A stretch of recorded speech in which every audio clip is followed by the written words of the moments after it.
បាទជំរាបសួរបងប្អូនអរគ្នាថ្ងៃនេះខ្ញុំចង់ឲ្យបងប្អូនមកទស្សនាអំពីការតែងមេឃរបស់ប្រទេសហើយវីដេអូនេះដែរខ្ញុំយកមកពីបងប្រុសខ្ញុំភ្លេចឈ្មោះពេករបស់គាត់ហើយក៏តែគាត់នឹងអ្នកទិញម្ទេសប្រហែលគីឡូគាត់ទិញហើយតែមានហើយឃើញចការរបស់គាត់ហ្នឹងគឺម្ទេសរបស់គាត់ផ្លែច្រើនអញ្ចឹងគាត់មានបច្ចេកទេសថ្មីនេះគាត់ចែកម្លែកតាមបណ្ដាញសង្គមហើយខ្ញុំក៏យកបន្តពីគាត់មកដើម្បីចែកម្លែកបងប្អូនទៀតអញ្ចឹងគាត់ពីការតែងម៉េចនេះសង្ឃឹមថាបងប្អូនបានមើលវីដេអូនេះហើយនឹងយកទៅអនុវត្តតាមមើលទៅគាត់គឺគាត់ធ្វើបានល្អគាត់ធ្វើពីរបៀបតែងម៉េចហើយស្ដាប់ការណែនាំរបស់គាត់ទៅគឺដូចជាអ្នកជំនាញមួយដែរគាត់មានបច្ចេកទេសច្រើនមួយចការគាត់យើងមើលទៅខាងក្រោយគឺម្ទេសសុទ្ធហើយក្នុងเพจរបស់គាត់ក៏គាត់ទិញតែម្ទេសដែរបងប្អូននេះគឺការតែងម៉េច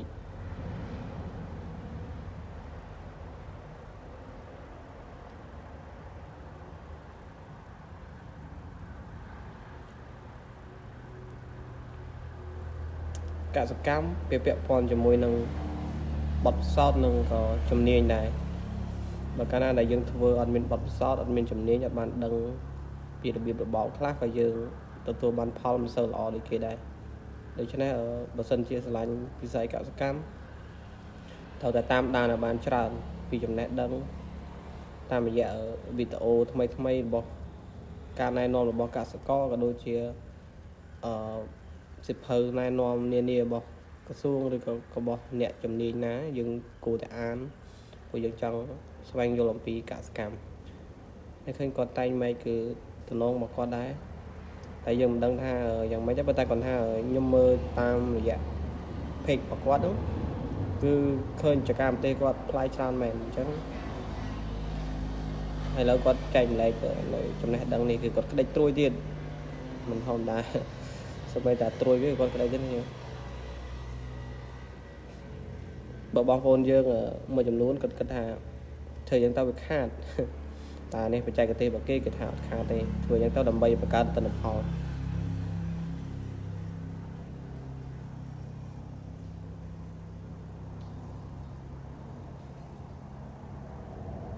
ហេអស់ច្រើនម៉េចណាបងប្អូនមិនតិចបើឲ្យជាកសិករយើងធ្វើបង្ហាញគាត់បែបហ្នឹងប្រហែលតែគាត់អត់ចង់ឲ្យកាត់អីមើលទៅដោយសារគាត់ស្ដាយម៉េចព្រោះគាត់គិតថាម៉េចមួយវាផ្ដល់ផ្លែគាត់កាច់យកគាត់មានស្ដាយទេអញ្ចឹងមានថាអត់ចង់ឲ្យវាបែកខ្ញែកច្រើនទេប៉ុន្តែយើងទុកស្លឹកវាយើងកាត់ម៉េចតែយើងទុកស្លឹកអញ្ចឹងយើងចង់ឲ្យមានដើមទៅលើរួមតែជាមួយស្លឹកខាងមានថាម៉េចដែលមកខាងហ្នឹងគឺគាត់កាច់ទាំងអស់អញ្ចឹងក៏ទុកតែដើមមេទៅលើហើយត្រួយក៏កាត់ដែរកាត់ត្រួយលើ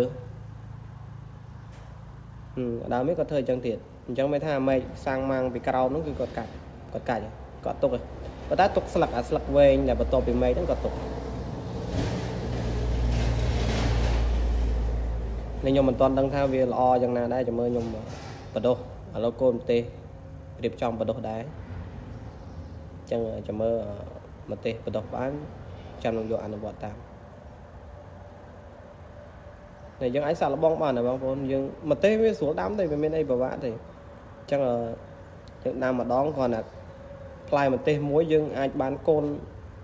30-40កូនបាត់ហើយអញ្ចឹងយើងអាចធ្វើដោយគាត់ខ្លះហើយយើងអាចធ្វើតាមបច្ចេកទេសចាស់របស់យើងខ្លះ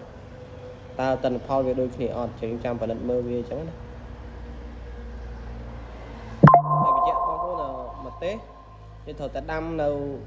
វាលព្រោះម្ទេសវាត្រូវការពន្លឺថ្ងៃខ្លាំងជារុក្ខជាតិដែលត្រូវការពន្លឺថ្ងៃយ៉ាត់កំដាំលុបម្ទេសផ្លែល្អដាំនៅវាលថ្ងៃអញ្ចឹងគាត់ប្រឡេះទេនេះអស់ហើយយើងទៅមកដើមហ្នឹងគឺទុកតែលើមួយទុកតែដើមទៅលើមួយគឺមេឃដែលសាងខាងប្រមាណគឺកាត់ទាំងអស់ប៉ុន្តែទុកស្លឹកវែងមកវាហ្នឹងគឺទុកហើយបន្តមកទៀតត្រួយត្រូវក្តិចត្រួយ ចការគាត់នឹងមន្ទេសសុទ្ធមក